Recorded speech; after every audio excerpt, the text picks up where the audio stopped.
The film production and distribution company Shochiku presented last Thursday through its official YouTube channel a new trailer for the animated film Ganbata Kimashoi, to be released in Japanese theaters on October 25th. The silence that kept fans of the One Punch Man franchise on tenterhooks has finally brought the long-awaited update on Sony's live-action movie.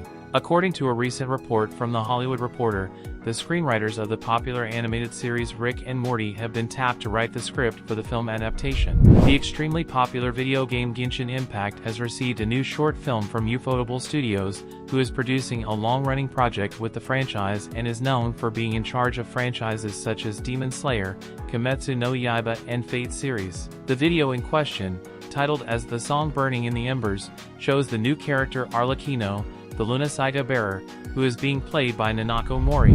The first full episode of the anime adaptation of the famous Blue Archive video game is surprising viewers by appearing as an advertisement on YouTube, lasting over 25 minutes. This strategy, possibly unprecedented in the anime world, has generated a huge buzz, catapulting the series to trend and racking up millions of views. The figurine industry continues to remain a strong business because of its endless possibilities. However, it is more than obvious that Eki is an important element of this type of product. With the possibility of immortalizing an erotic moment of an anime girl, manufacturers spend a lot of effort in imagining and recreating in the real-world scenes that fans would like to see. Without going as far as porn, where it is rather by independent manufacturers, official figures are just a few steps away from showing naked waifus in their products. And that is what happened recently with Atelier Sophie, a popular video game franchise that recently announced an official figure of Sophie, the main character. In the figure we can see Sophie half-naked,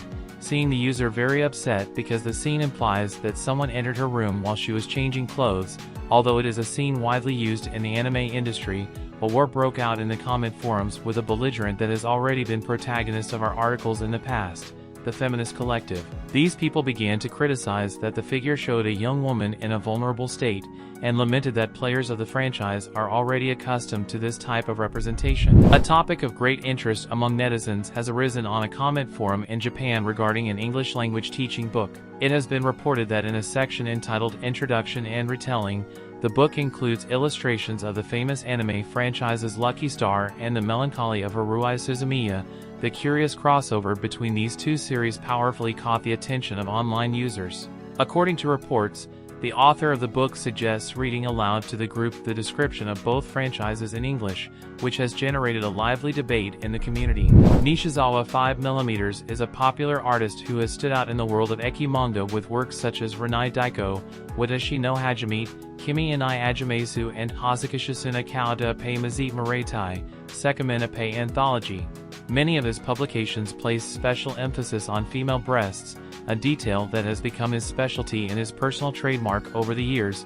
Although none of his works have been adapted to anime, his special talent in drawing erotic situations on paper has led his followers to wonder if Nishizawa 5mm had any incursion into the world of hentai, or perhaps still does. It should be noted that Nishizawa 5mm has also been involved in the world of VTubers, specifically doing the design of Mamasuzu Nene for Hololive Production and Shinomiya Runa for VSPO. But this also shouldn't be a deterrent considering that Mizuria K, a well-known hentai artist, also participated with the VTubers giant in Japan. Still, it seems that Nishizawa 5mm herself got wind of fans digging into her past, since in a Twitter post she clarified that she has never been involved in the hentai industry, although she would like to if she had the chance. The artist wrote, "I don't draw adult manga because I don't have the talent, i.e. skills or heart, to do it, but if I did, I'm sure I would have started doing it a long time ago. I spend my time looking at the number of digital copies sold of various works on DealSite and writing numbers on the calculator." The popular Japanese magazine Women SPA shared an article about the difficulties that otaku women in Japan face in finding a boyfriend and, eventually, a husband.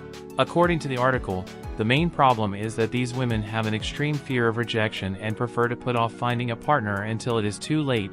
Some people think that if they sign up with a marriage agency, they will meet someone and get married right away, but this may be an illusion.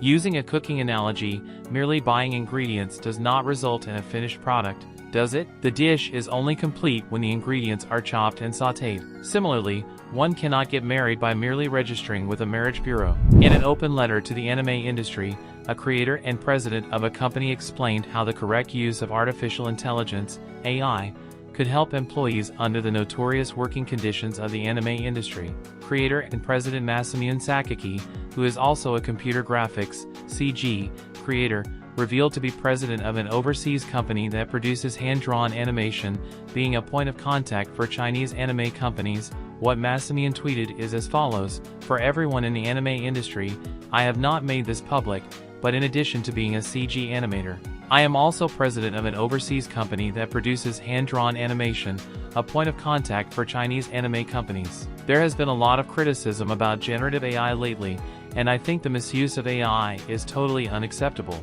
However, hardly anyone in the anime industry talks about how employees of anime companies in China are being exploited due to stringent unit prices and deadlines due to repeated interruptions in the schedule. Please stop saying we don't need AI and acting like this isn't happening.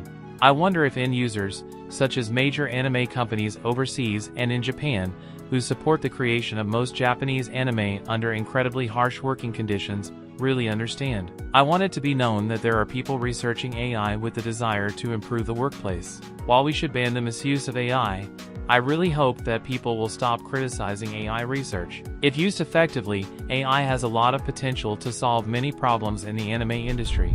Amidst the excitement for the premiere of this season's highly anticipated anime productions, Spice and Wolf, Merchant Meets the Wise Wolf and Kaiju No. 8, a controversy has erupted on social media.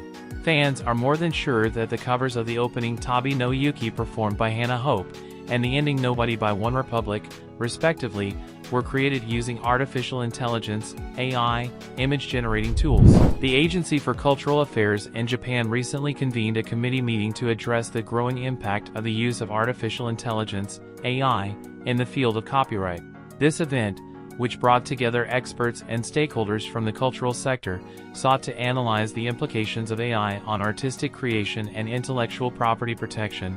Within this meeting, several petitions and proposals submitted by citizens concerned about the potential abuse of AI in the creative field were reviewed. One petition in particular, identified as petition number 1850013450000001002, drew attention due to its extreme and provocative nature. This petition called for stricter regulation of AIs, proposing severe penalties for those who contribute to the abuse of this technology. The petition suggested fines of up to 100 million yen, jail terms of 100 years, and even the possibility of execution for those involved in illicit AI-related activities. The petition's author argued that AI abuse, such as the generation of illustrations falsely attributed to human artists or the plagiarism of original works, had led to the disappearance of talented creators from the artistic field. The petition urged the implementation of restrictions, such as a ban on posting on artist sites, to prevent future cases of abuse. Of course, the comments on social networks were as follows: did an elementary school child draft this? Do they want us to live in a dystopia like North Korea? I doubted the existence of anti-AI extremists. There is a boundary between insanity and extremism, and this proves it. I am also an artist, but looking at the recent advancement of AI, I know that my current work will cease to exist in about 20 years. Even if they get extreme, they can't stop the advance. The ongoing fight against anime and manga piracy has picked up steam once again. Japanese anti-piracy group CODA has renewed its partnership with the Motion Picture Association of America, MPA, for 2 more years, pledging to continue its efforts to deter pirates. According to a report, the Content Overseas Distribution Association, CODA, has extended its 10-year partnership with the MPA for another 2 years. This alliance will continue to see the two groups work together to develop new solutions to the problem of online copyright infringement worldwide and strengthen joint activities to protect it. CODA reports that since they first signed the agreement in 2014, and in the 5 subsequent renewals, they have achieved great results, including the implementation of numerous anti-piracy measures in Asia-Pacific and beyond, resulting in tens of thousands of operatives.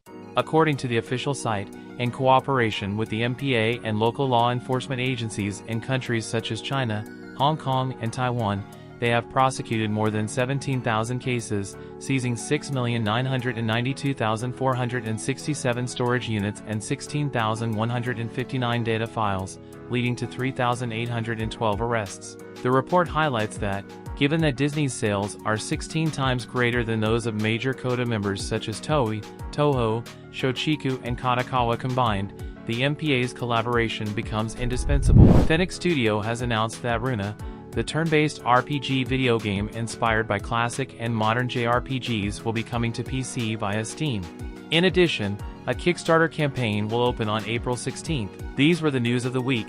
Thanks for watching until the end. Don't forget to check the other videos of the channel. Until next time.